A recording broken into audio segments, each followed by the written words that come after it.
Ho. Thank you, Mr. Speaker. Winston Churchill once said that out of intense complexities, intense simplicity emerge. Unfortunately, what the wise man said does not apply to this bill. The more I read the bill, the more questions I have. As my colleagues said earlier, that Labour supported this bill to select committee, but we have several reservations. In particular, the definition of Internet Service Provider, i.e. ISP, needs to be clarified. We disagree with suspending infringers' access to the Internet for two reasons. Firstly, it simply does not work. An infringer can simply sign up with a different ISP if they are suspended. And secondly, as many experts in this area argued, it seriously and justifiably impinges on the freedom of expression and assembly. Many of the details are left to regulation. For example, the amount of costs payable per infringement. Will it be the market value of a sum on iTunes, for example, or will punitive damages be available? Further, it is unclear what impact the anti-counterfeiting trade agreement will have on the bill. I should reiterate that Labour strongly believes that those who create music, films, and other entertainment should have their work protected from piracy. It is crucial that we attempt to curtail illegal peer-to-peer file sharing.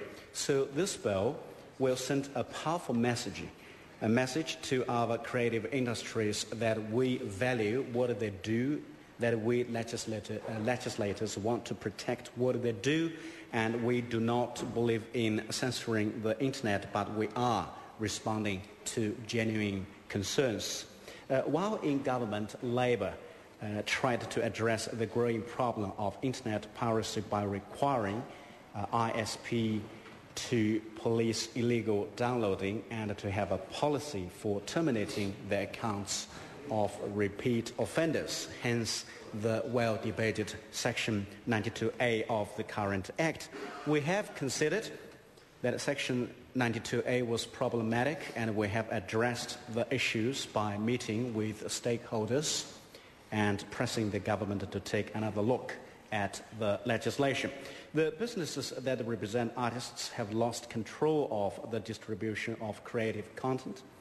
The market has failed. The legislation is needed to block the flow of peer-to-peer file sharing that is undermining the entertainment industry. Labour acknowledges that the requirement for stakeholders to develop a code of practice detailing when Internet accounts were to be terminated was unworkable. The two important cases are very helpful here. The first one is ISP INET versus Australian Federation against copyright theft, where the Australian High Court ruled in favour of the defendant Internet service provider.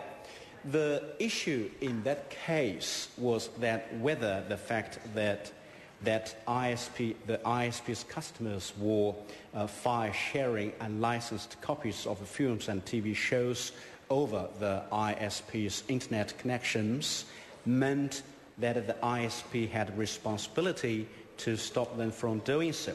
If it failed to do so, that the plaintiff said it had effectively condemned that infringement and was liable itself.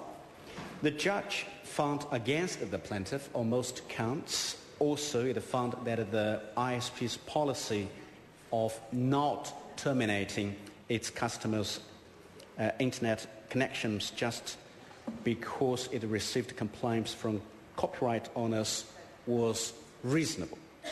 The second case is related to YouTube website, where users can upload copyright infringing material without the knowledge of the site's owners.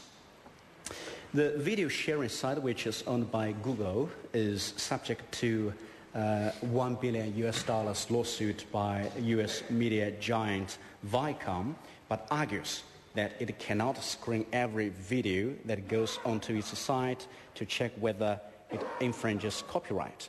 Given the large amounts of material hosted on that site, however, the whole thing could potentially be blocked by the High Court.